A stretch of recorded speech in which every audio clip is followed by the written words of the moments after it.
ओम गणेशाय नमो। जय जगन्नाथ। नमस्कार। मु आज आपण मानंकु मो चैनल को स्वागत करुछि। आज मु आपण मानंकु अमृतभंडार उपकारिता विषय कहबी। आमे समस्त अमृतभंडा विषय जानी छंती, किंतु मु आज आपनकु तार उपकारिता कहबी। प्रथमे जानिबा तार पत्र विषय रे। अमृतभंडार पत्र रे डेंगू, मलेरिया, चिकेन गुनिया भली भयंकर ज्वररू मुक्ति पाई परिबा। ताहा किपरि मु आज आपण मानक सह शेयर करबी। अमृतभंडार कौल पत्र को धोईकी आनिबे, ताको कुटी तार रस बाहर करी 10 ml माने 2 चामच खाली पेटरे सेवन करिवे। जदि केही तार रस को सेवन करि पारुनाहांती तेबे आपण तार अन्य उपाय भी करि पारिबे। तार पत्र दुईटी को गोटे ग्लास पानी रे पत्र दुईटी को छिंडेकी फुटेइबे।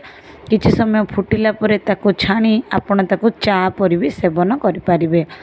नहले जदि सेही सब करबा पई भी का पाखरे समय नाही, ताले आपण तार कौल पत्र दुईटी को चोबाई खाई पारिबे, तापरे पानी पी पारिबे। ताहा भी आपण डेंगू, मलेरिया, चिकेन गुनिया भली ज्वररू रक्षा पाई पारिबे। ताकू आपण 5 दिन ही पीबे, तापरे आउ पीबे नहीं। तार उपकारिता आपण पाइजिबे। जदि सीजन चेंज हुए तो आपण माने ज्वर न होबा पई अमृतभंडार पत्र को काढ़ा परी हो कि चोबे की हो कि आपण ताको कुटी छेची तार रस बाहर करी पी पारिबे। वायरल इन्फेक्शन रो भय रही न थाए। चलंतु एबे जानिबा पत्रर आउ गोटे उपकारिता। आपणकर जदि चुट्टी झड़ुथिबो किंबा मूलरू पाची जाउथिबो, आपण माने सेई पत्र को कुटी तार रस बाहर करी सेतिरे किछि नड़िया तेल मिसाई आपण मुंडरे मालिश कले आपण जानि पारिबे किछि दिन व्यवहार परे आपण को भल रिजल्ट मिल पारिबो। चलंतु एबे जानिबा मंजीर उपकारिता विषय रे। तार मंजी को आनी आपण माने सुखाइबे किंबा ताको पाउडर करी खाली पेटरे हाफ चामच पाउडर को पानी रे घोली पी दियंतु। नचेत मंजी को गोली भली खाई भी पारिबे। आपण माने 5टी मंजी को आपण माने खाई की पानी पी पारिबे। देखिबे आपण मानकर जदि कॉन्स्टिपेशन नहले किडनी जनित रोग, जदि किछि स्टोन भी थिबो किडनी रे, आपण माने तार उपकारिता पाई परिबे। जदि डायबिटीज भी थिबो आपण माने ताको 3 मास कंटिन्यू व्यवहार कले आपणको डायबिटीज मूलरू भी कटि जाई थाए।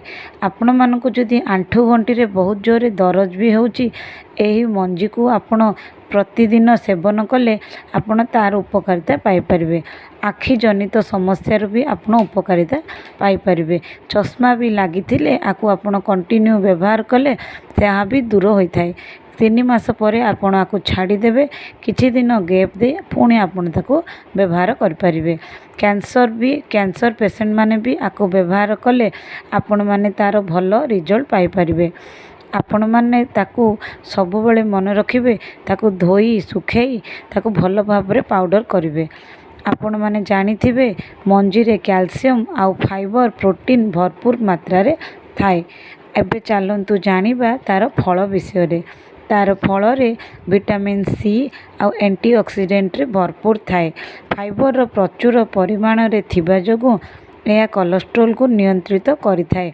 पाचिल अमृतभंडा को सबु बेले सकाळे खाली पेटरे खाइले तार भल रिजल्ट हमको मिलिथिबो। जदि आमे कंचा अमृतभंडा को प्रत्येक दिन आम खाद्य भितरे ताकू स्थान देबा, तेबे आमर पेट जनित समस्या केबे भी रहिबो नाही। जदि आमर पेट सफा रहिला आम शरीर को कौनसी रोग आसी परिबो नाही। सेइथिबे आमे सब बेले अमृतभंडा खाइबा कथा। आ तार पत्र आ तार मंजीर उपकारिता विषय रे तो आमे जानिले, एको आमे व्यवहार करिबा।